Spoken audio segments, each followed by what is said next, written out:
Hello, everyone out there, and welcome to another episode of the Final Cast with your host, Matt. And Brad. What's up, bud? What's up, dude? How you doing? Oh, not too bad. Had a day off. It was raining, crappy, so didn't go fish the river. Just, stayed home and played Jedi Survivor. It was fun. That's I don't know. I would have still gone fishing somewhere. And I thought about it. I was like, I had to get up at like normal time, like 6:30 anyway. Mhm. And I was thinking, I'll go. But then I remembered I had the repairman coming out. My dryer sounded like a possessed person when it was drying things. So it's been doing that for like 3 months. So I finally got to come out because of a warranty, and they came out and they were like, "Yeah." They showed me the blower wheel. It was literally like cracked all the way down the middle in half. Like, yeah, that's so Jeez. loud. And I was like, "That's cool." Like, yeah, I'll just put a new one in there for you. I was like, all right, whatever, I don't care. And then I just didn't feel like moving the rest of the day, so I didn't.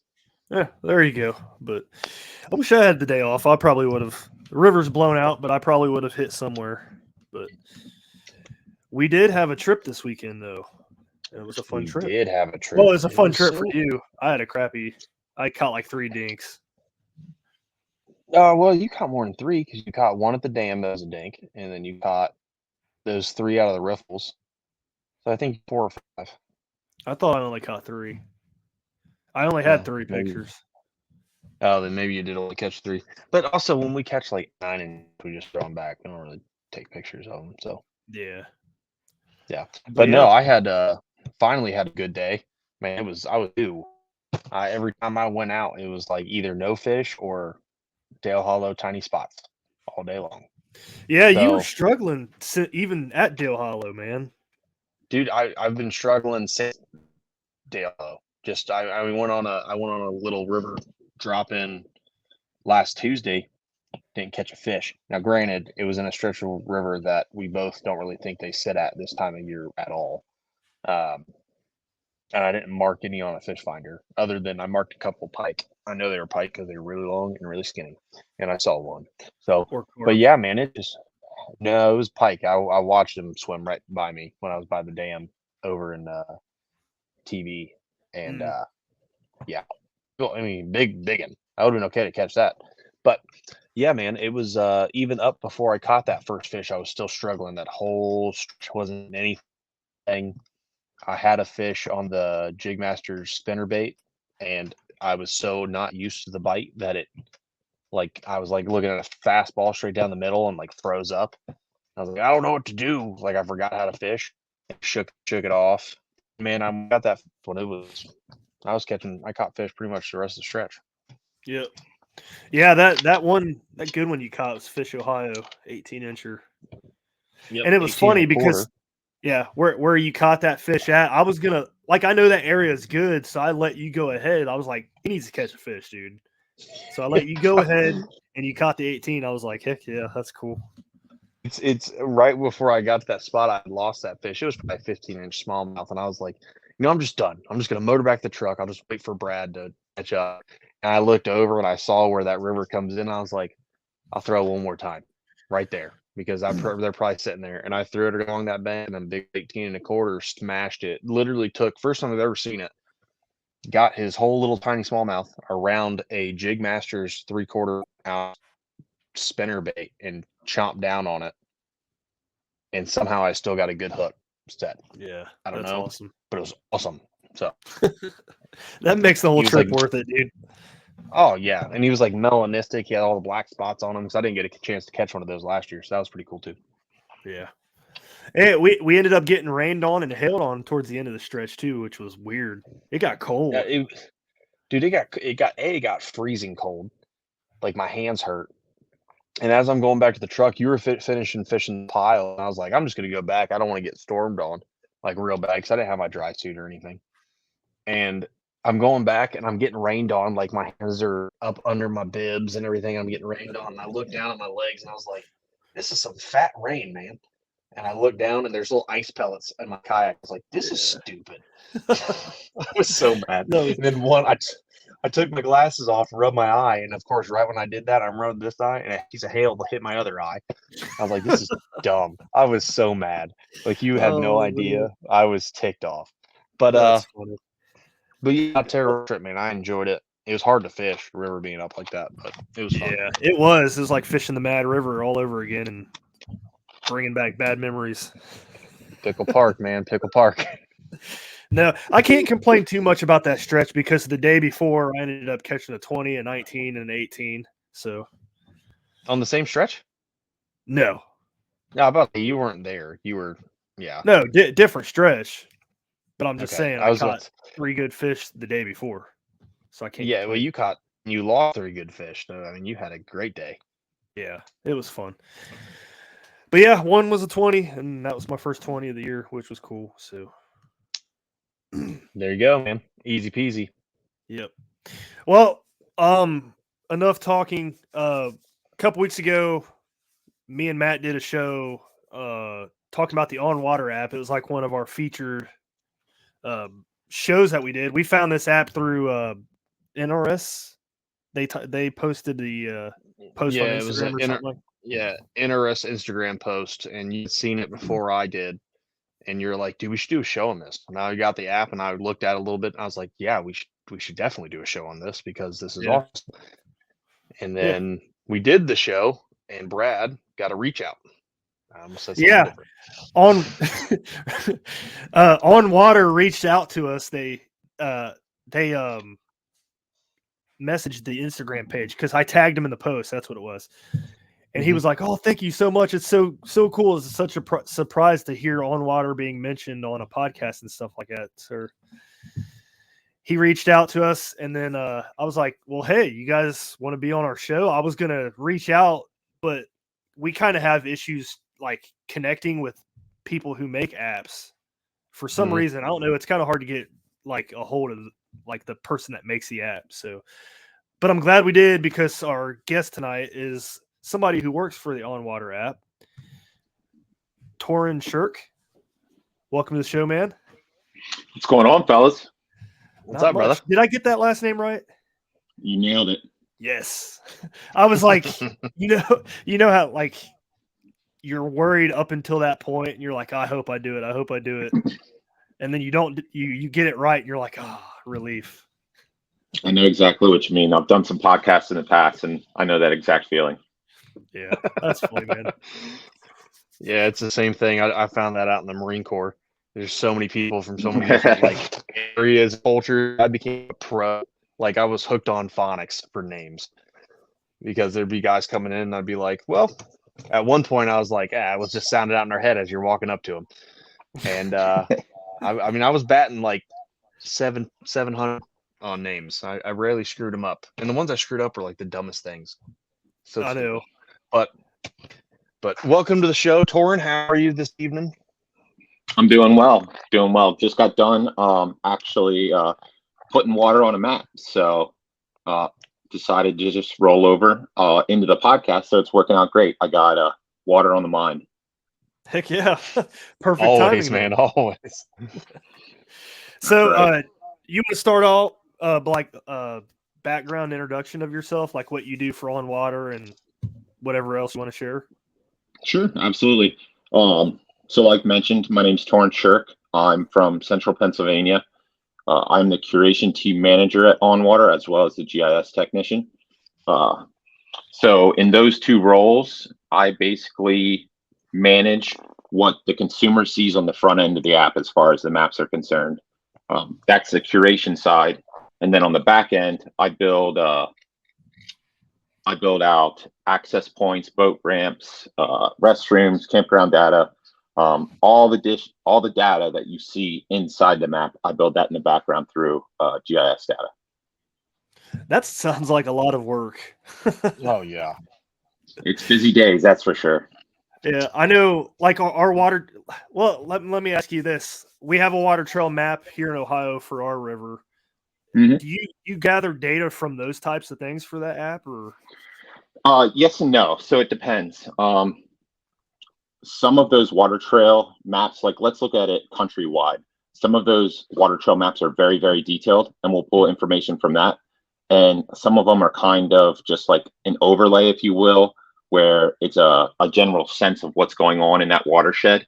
We don't pull a whole lot of information from that stuff, but those water trails that have really good data, we hand curate that aspect. So we have a curation team that aids in the GIS coordination, as well as actually hand building each river map that you see, or each lake, still water that you see.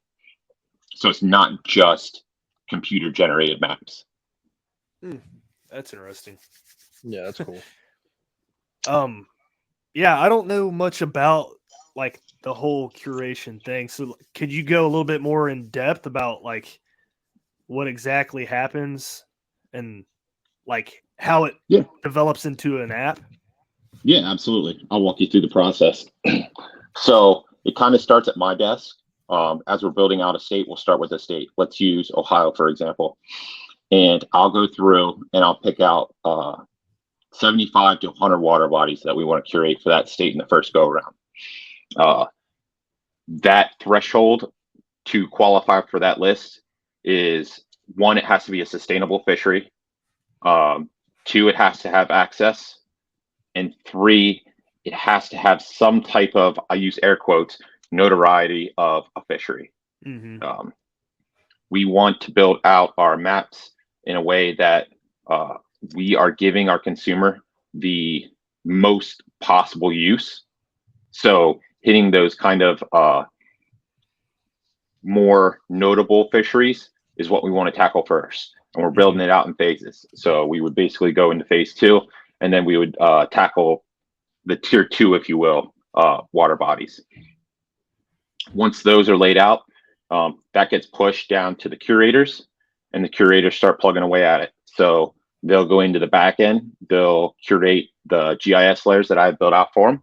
That's basically the automation aspect, where they're putting in information that we've collected from state agencies, NGOs, other resources like that.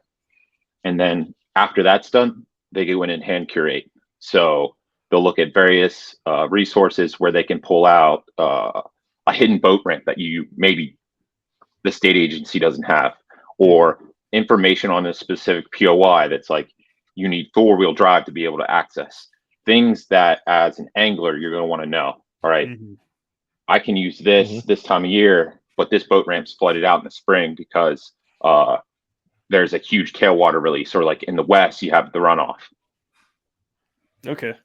Yeah, I know there's a couple. I know Matt knows. I think you might know this spot over by Spring Valley. There's a boat ramp on the Little Miami River, and if you're floating by it, you can't really tell it's there because it's mud. It's always caked with mud.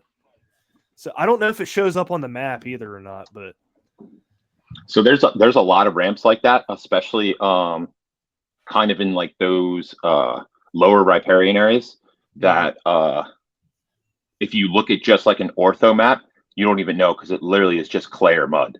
Yeah. But it's an actual boat ramp. Yeah. So we'll cross-reference that stuff with fly shops, bait and tackle shops, literally hand calling resources to get the most possible information we can.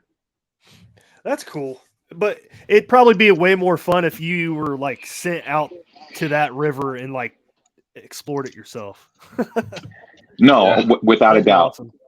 There is an aspect of that, and that started in the beginning, if you will. So as the curation team was built, we kind of were handpicked for all over the region, and we built out what we were familiar with.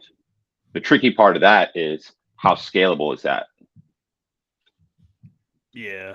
Yeah. I don't know. That'd be kind of tough to do. Especially for all the waterways, even just in Ohio, that would be a long process. Yeah, and I know knock that out.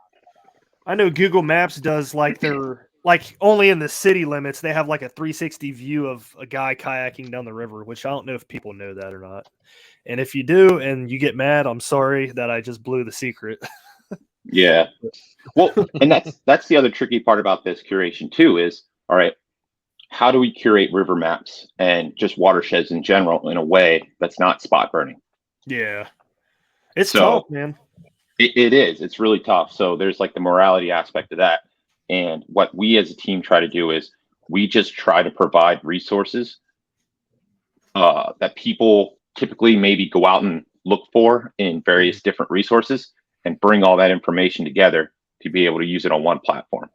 And then you make the decision of how you want to go about tackling going to various locations. We're not like, oh yeah, this spot is smoking hot, fish it. Yeah. Yeah. Not like fish brain, like, hey, I caught this fish right here. Yeah. Exactly. Yep, Here's exactly. my exact coordinates. Exactly. Yep. Oh, that's funny. No, this app would come in handy up north on our river. We fish the Great Miami River here in Ohio, and the access points are far and few between up there. I think that's probably why we haven't really floated the river up there, because you can go like 15, 20 miles without an access point. So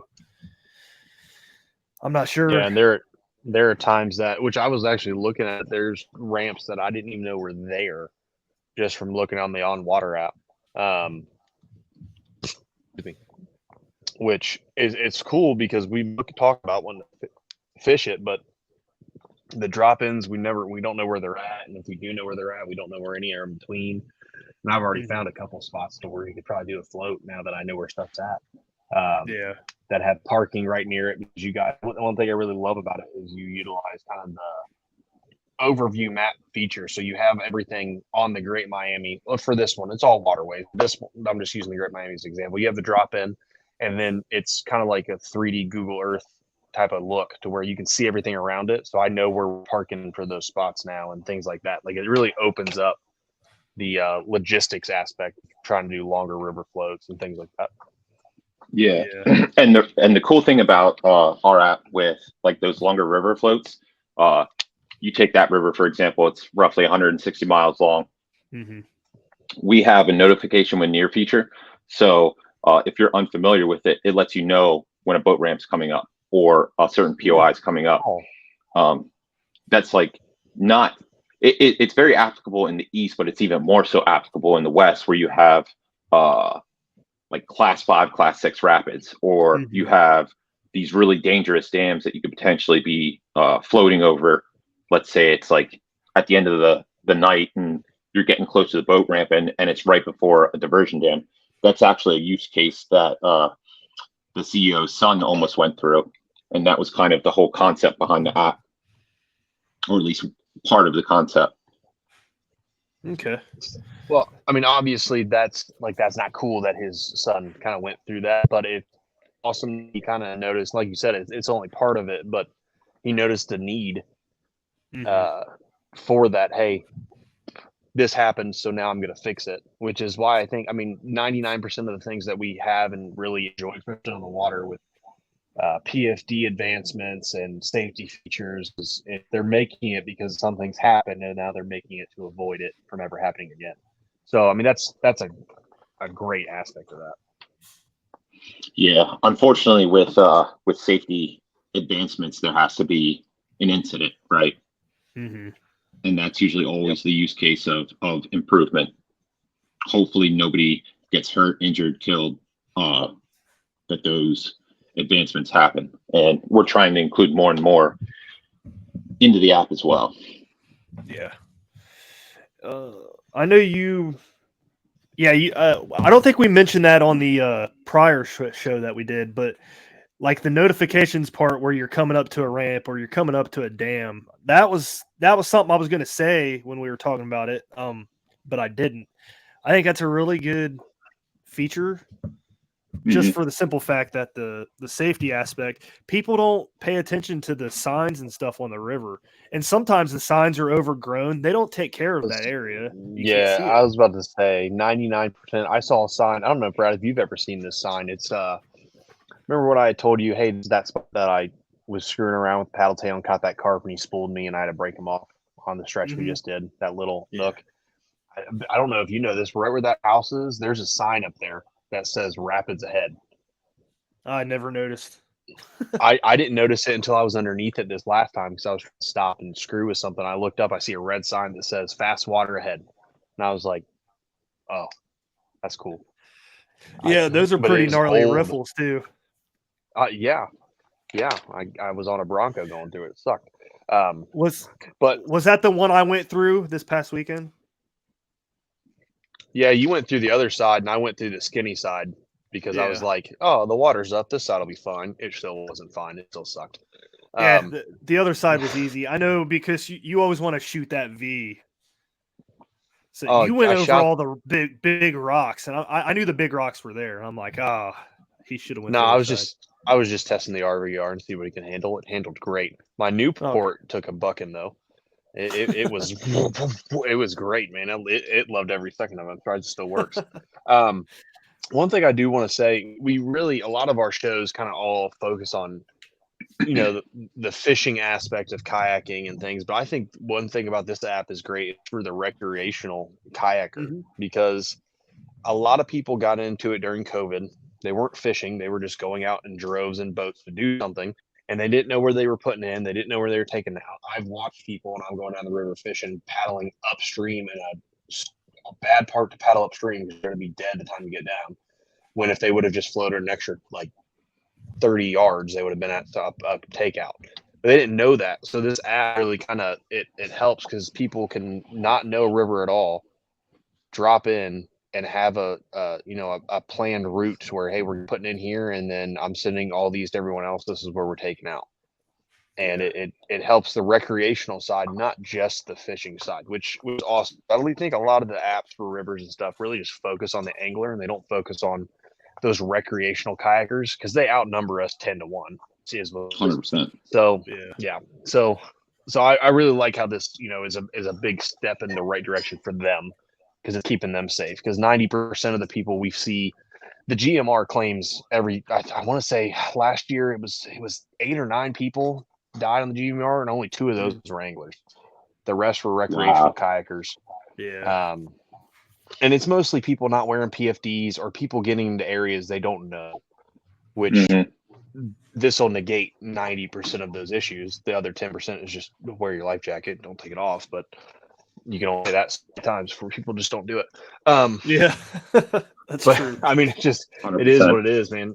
It's a choice. But with this, at least the logistics and hey, I know where I'm going, and like I said, I come back to that Google Map feature because it's cool. Because everything's nice and detailed, even on obviously things change, but even when looking at the river, you can kind of see where larger rocks are, where it gets skinnier, where it move, or people can kind of prepare for that, especially if it's their first time out there. Yeah.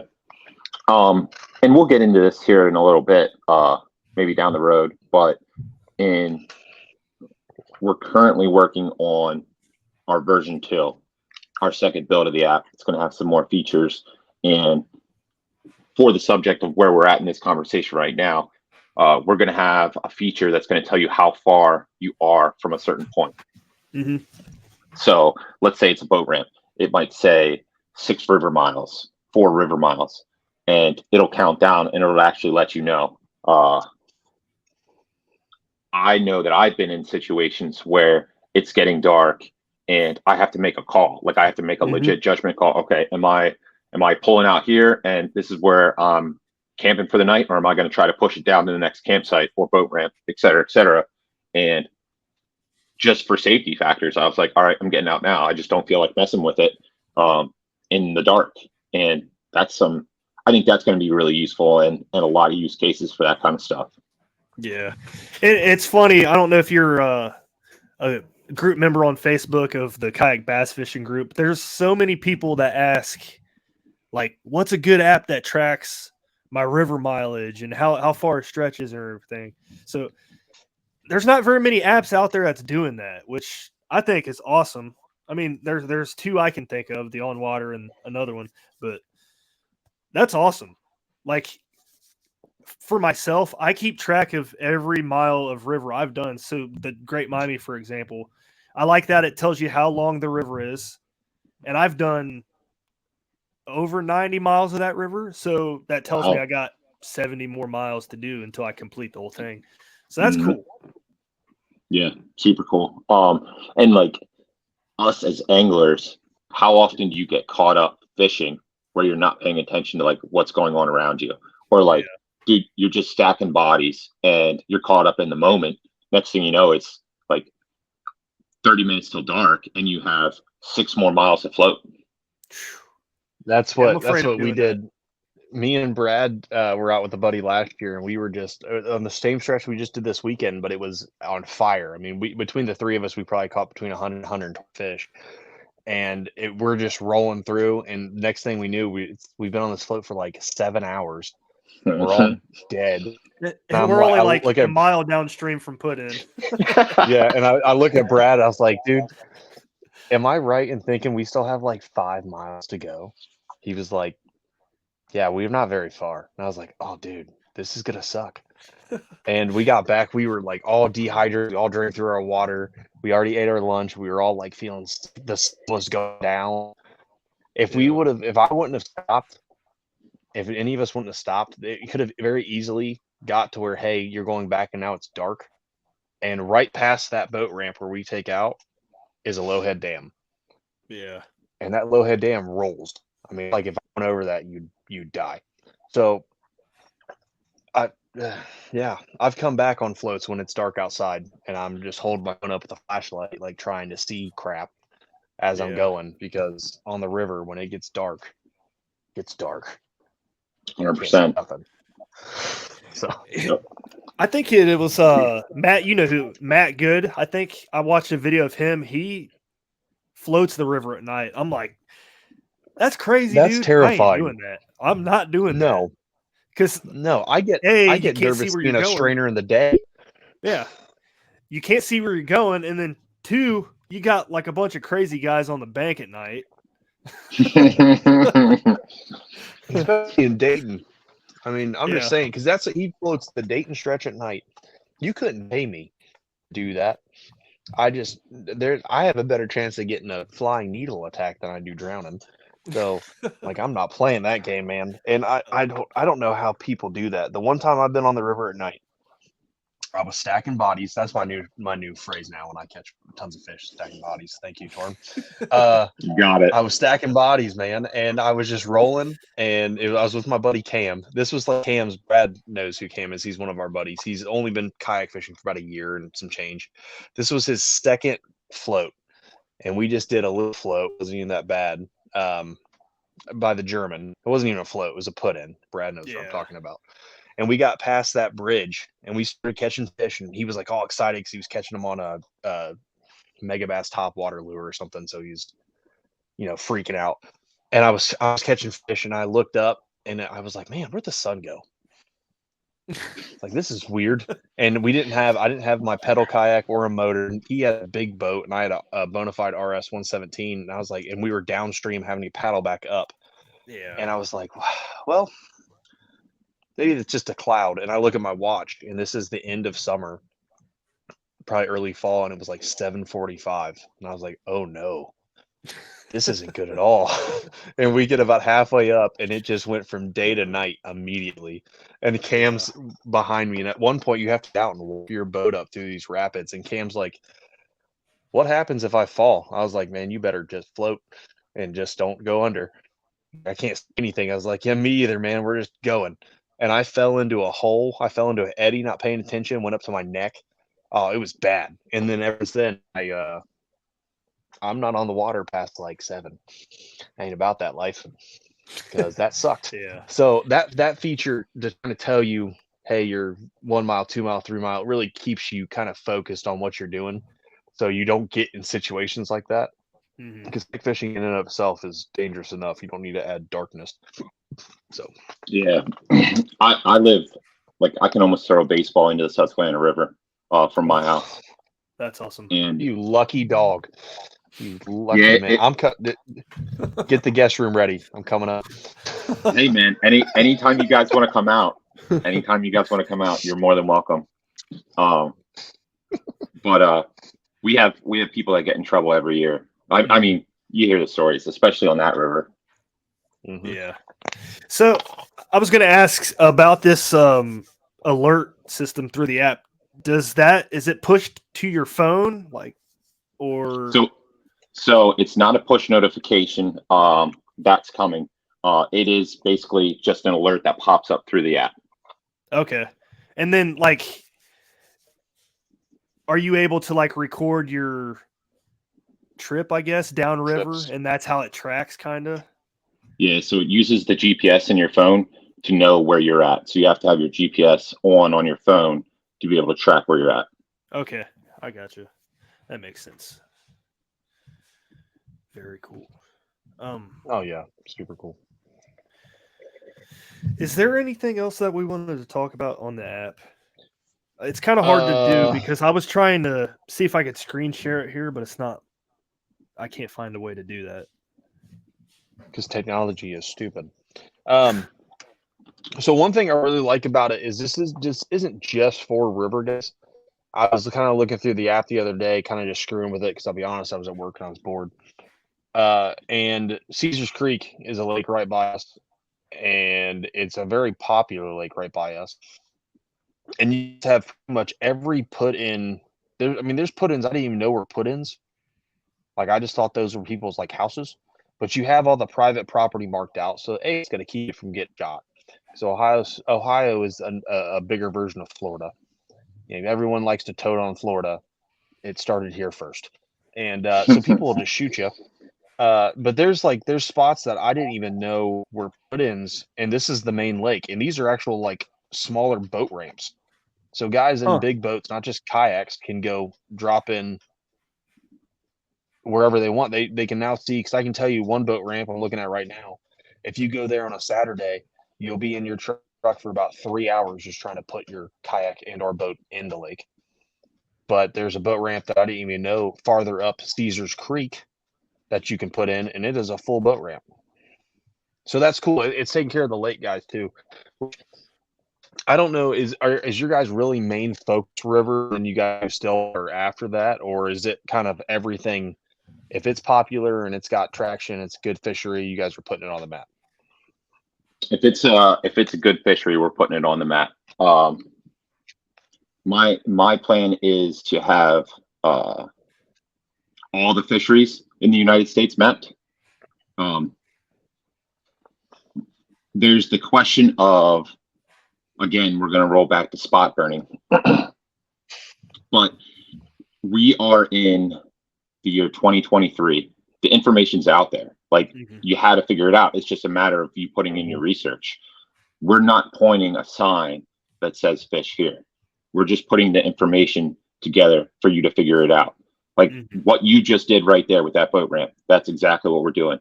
You had to go in there and make the decision to determine which boat ramp to use, rather than, hey, this is the boat ramp you go to, and next thing you know, there's 60 freaking trucks waiting to put in. You're not getting in for 5 hours, or if at all. Yeah. And then the more and more water that we put on the map, the more and more that kind of dissipates the pressure, if you will, and kind of hides those hidden gems, so to speak. Oh, that's cool. Yeah, I think when it comes to spot burning, man, you said it best, and I've said it in like arguments / conversations with people. I was like, there's one of our buddies, he's a YouTuber. I hate him sometimes, but I also like don't care that much because he shows everything. I'm talking about you, Big B. I love him still. He shows stuff like people, like there's certain spots that he's gone out and fished, and I'm like, why are you showing that? Like we go there when we can't catch fish anywhere else. We go there because we know we're going to catch fish there. But at the same time, I was talking to a guy and he was like, yeah, you spot burning, blah, blah. I was like, dude, I can go on Google Maps and I can look and see where eddies are from Google Maps. Yeah, I can see where good riffles are. I can go anywhere in the country. You can put me smack dab in Kansas, and I promise I'll find someone's honey hole in an hour. Like now, how am I going to get to that honey hole? That's different, but I also will find a way. Like if I'm determined enough, I've hopped fences. I don't care. I have wheels on my kayak for a reason. I'll get there.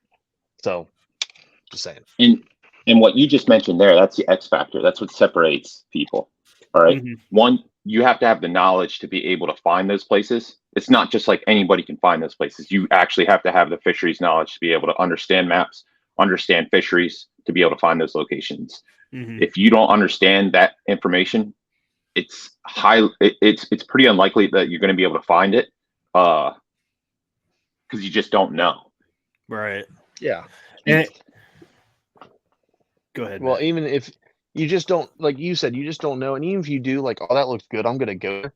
Me and Brad have been fishing a spot and watched a guy on another kayak go by us and not throw at any of the good spots in that area. He was A throwing at all the well-known kayaker.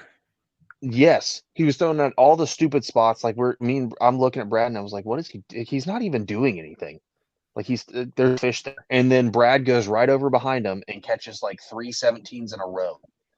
And I was like, that dude's an idiot. And I go to another tree that we always catch fish on all the time, and it caught like 3 14s, 15s, and 16s. But he just rolled right by it. So just because you're in an area doesn't people know to fish or how to fish it. Like it's So here's an interesting concept too that I'm curious to see what you guys think. In the North American model of conservation, right, you have to have stakeholder interest in order for that resource to be protected. If we don't make it known, so to speak, to a certain extent, that these fisheries exist and have a voice about these fisheries, how do we protect them? That's true.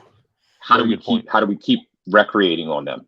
And if we don't have stakeholders that are interested in these fisheries, it's very easy to lose them, especially with all the stream access stuff that's going on in this country right now. Mm-hmm. And I know there's a lot of like issues in Indiana and Ohio. I've witnessed it personally where guys are cast netting for fish, and there's a stretch of river where they've completely wiped out that stretch and it's not good anymore. Oh yeah, it So, sucks. I mean, bringing attention to the fishery and going to like the DNR or something like that and tell them this is an issue, we need to fix it.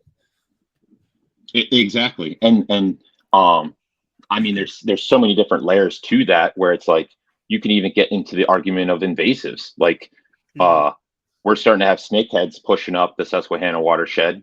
I caught my first this year. That's a hot topic that is argued among anglers of whether they should be here, whether they shouldn't be here. Flatheads in the Susquehanna are doing work on young and beer smallmouth, and it's now a recreational fishery for flatheads, and they're probably here to stay just because of the voice. Mm-hmm. Yeah, I've heard that was an issue out there. I was kind of surprised. That's weird. Oh, that sucks. I mean, I understand, but it sucks. Anything that eats a smallmouth makes me mad, including people. Toren, I hope you're not eating smallmouth. Nope, nope, definitely not. You'd be surprised. I think it's kind of taboo to eat a smallmouth out of Susquehanna. You probably get lynched or something, or beat to death. Or yeah, it wouldn't be. You wouldn't be very friendly. You wouldn't be received very well from the other anglers. That's for sure. Yeah, good. That's how it should be.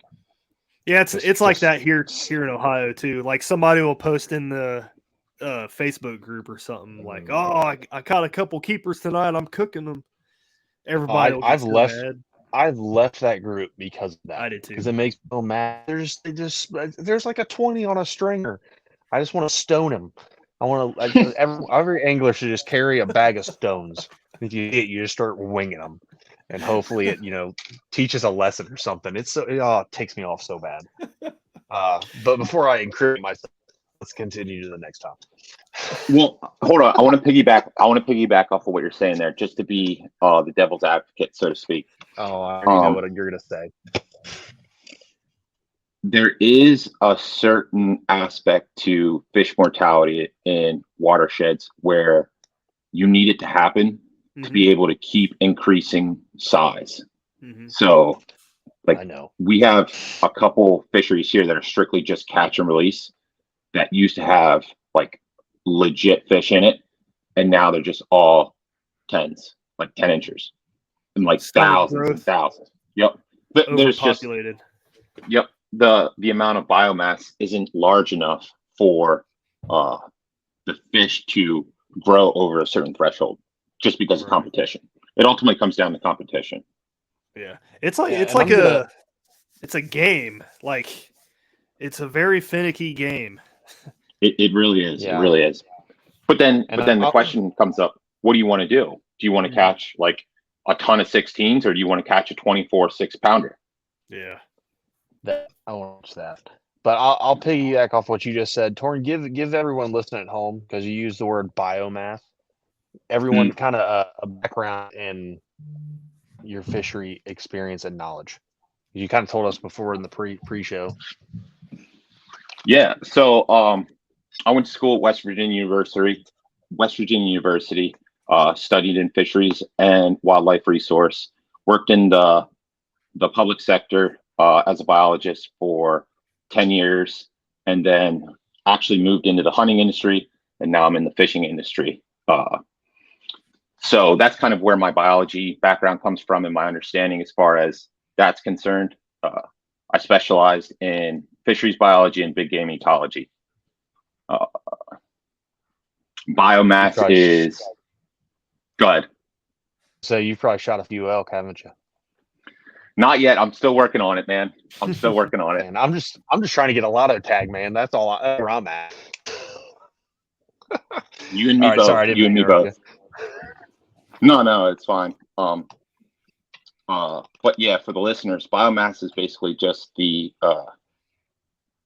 consumable calories in a given watershed, and it's measured in kilograms per hectare. That is just arbitrary jargon.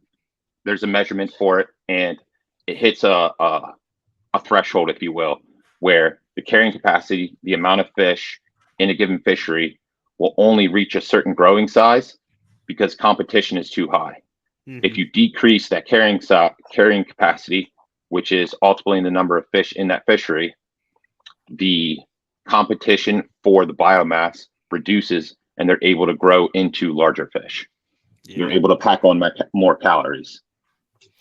That's kind of what I was telling you about, Matt. Like Kaiser Lake, for example, we catch a lot of 14s and 15s out of there, and I think it's because that place is overpopulated with fish.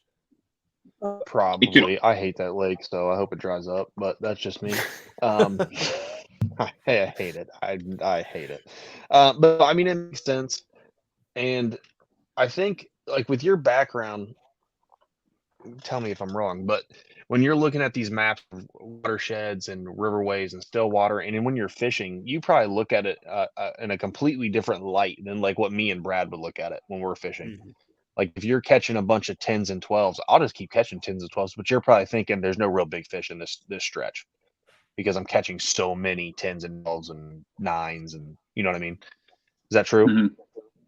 Yeah. So yeah, in a certain way. So like every time that I go fishing, it's typically not based off of just like one experience.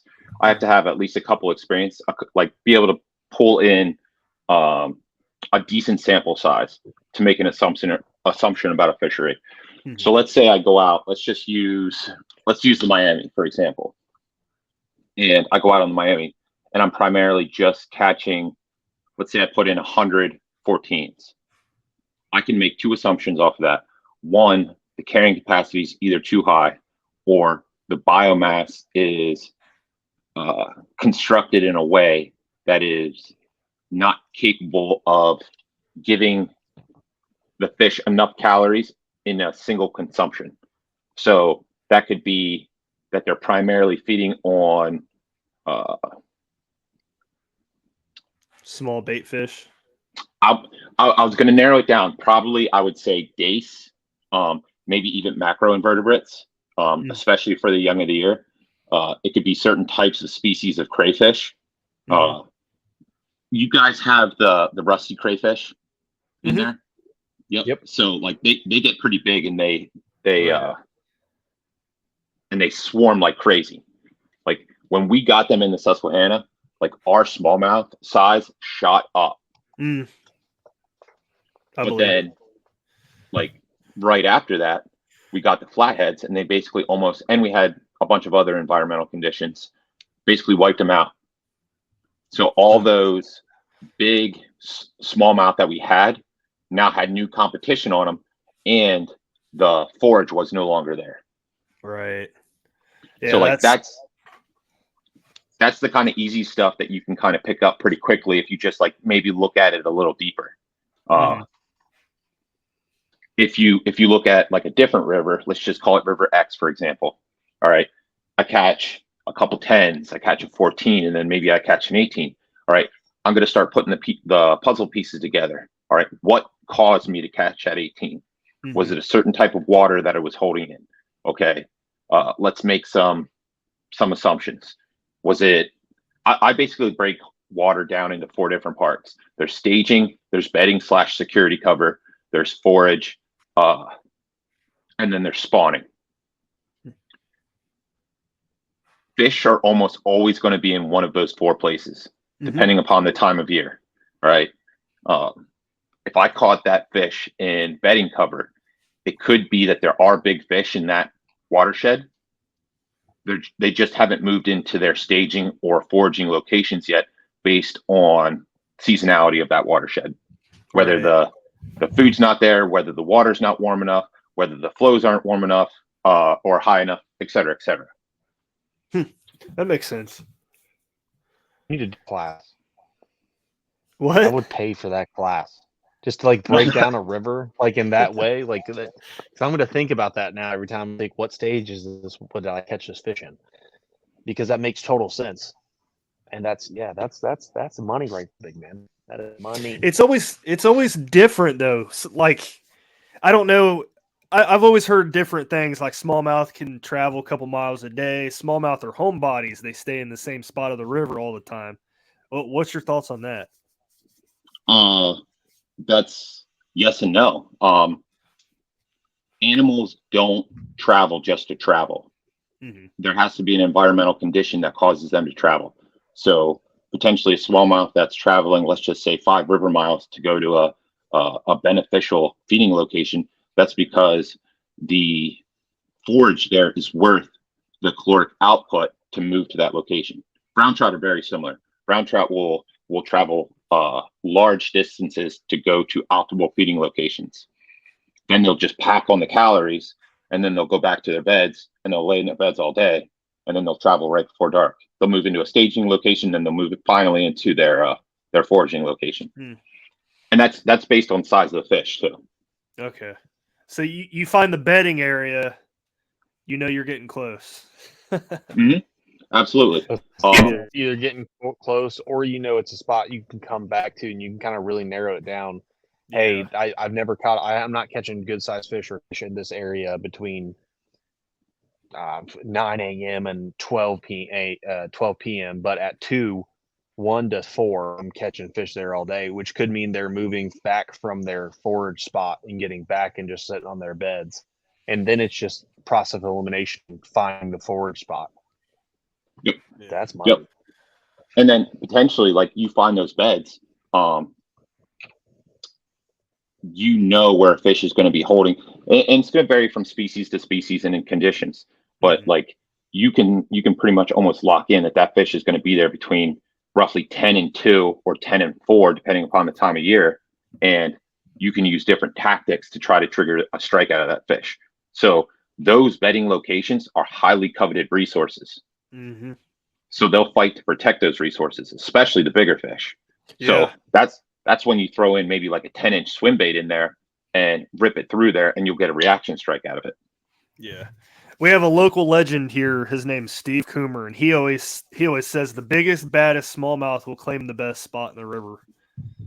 So that makes absolute sense when you put it in those total sense terms. That's cool, man. Yep. Oh, for sure. I'm trying to think if there's anything else we really wanted to hit. Is there anything, before I start thinking, Toren, is there anything else you wanted to hit, talking about the app or anything? Because one of my last questions would be like, kind of, if you can talk about it, what kind of features are we really looking forward in the V2 of OnWater App? Yeah, sure. Let me just touch on this point here real quick, because I think it'll help the users out a lot, and your listeners, or anybody that's just using maps in their daily angling. Understand how to read a map, and then understand how to put what I just talked about as far as the biology into works on the map. So understanding topo, that's going to help you read where you're going to have higher and lower gradient. That's going to show you where higher dissolved oxygen is going to be. So as you move into summer, let's specifically talk about smallmouth fisheries. Smallmouth are a cool water fish, right? So they're kind of looking for that like 60, 65 degree temperature. That's their optimal temperature range. As you run into the heat of summer, like especially here on the Susquehanna where it gets low, your dissolved oxygen comes down. So if you can fire in that higher gradient water based on the topography, you can just move into there and you can pick them all up. I mean, that's where you can really stack bodies. Understanding an ortho, excuse me. So I'll look at an ortho map. I'll use all those biological features, and then I'll look at those access points, and I'll basically draw a quarter-mile circumference around all those access points, and that's kind of where I start mapping out my places. And then I'll put in my places, the waypoints, where I want to start going. So I'll look for forage. All right, here's a forage spot that I want to check out and basically go scout it fishing-wise. I'm going to fish it, but it's going to be a scouting session. I'm looking for bedding locations. Okay, here's cover where a large fish is going to be able to survive and have security. That's something that I think all anglers should really consider, especially fishing new water. I think we get wrapped up too much in the fishing aspect and don't really look at the actual scouting aspect. Like the top anglers, like, dude, they put in their homework. Oh yeah. Yeah, even like the Bassmaster guys and stuff, these bigger bodies of water, like it blows my mind just watching those guys on these big bodies of water out in the middle of nowhere catching fish offshore.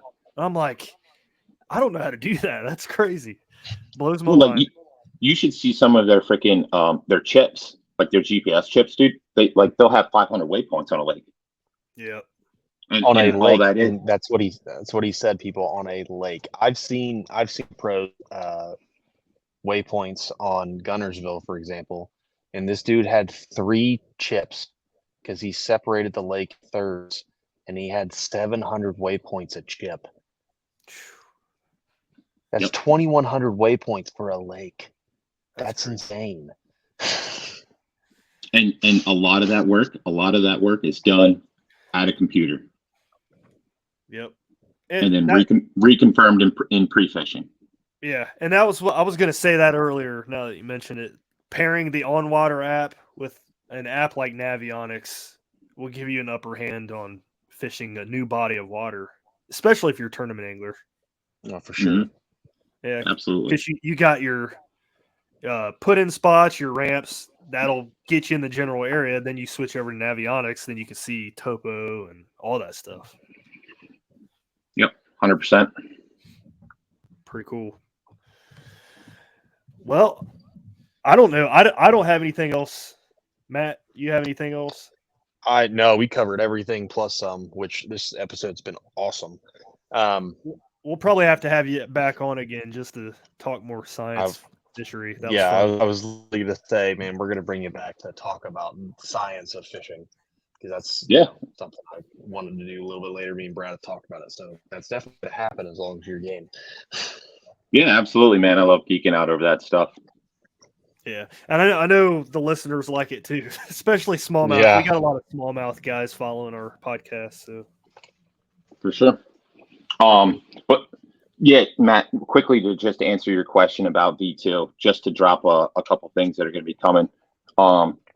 We're doing an overhaul to improve the UX of the app. So you're going to have faster downloads of the offline maps. If you're in places where you're not going to have self-service, you'll still have access to those maps, those waypoints. We're going to have a 3D feature. So that's coming. It's going to help for potentially runoff. I like the 3D in more of the trout fishery aspect. That helps a lot, but it's going to help with the gradient stuff that we talked about earlier too. and more warm and cool water. In the beginning, we kind of focused pretty heavily around trout. I'm pushing for a lot of more warm and cool water fisheries to be added to the map. And then obviously overall, just a ton of more water. Awesome. Heck yeah. That's cool. Well, I'm excited, man. Oh, for sure. I gotta thank Shane too, because Shane hooked me and Matt up with a year subscription, and he's asking us to report back to him with any feedback we have. So I plan on doing that. Yeah, which much user testing as we can get.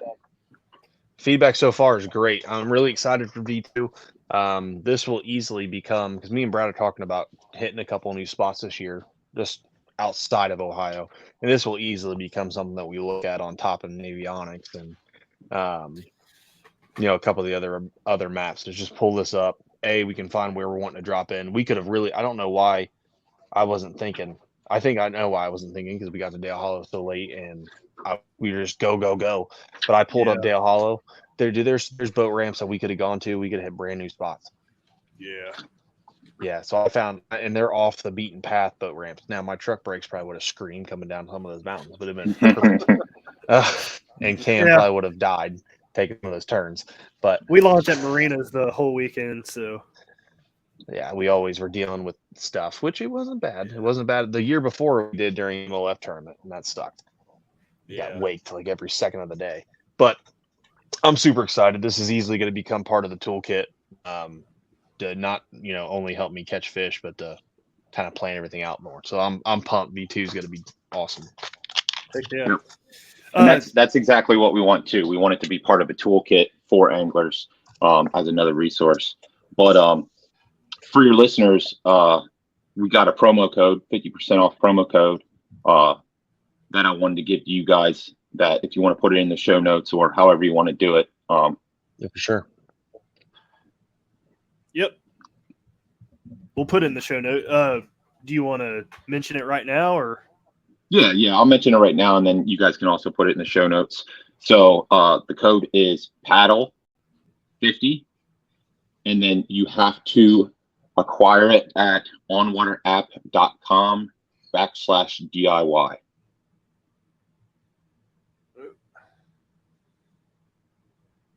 onwaterapp.com/DIY. You got it. Awesome. We will put that in the show notes. Guys, go check that out. That's pretty cool. Thanks for doing that.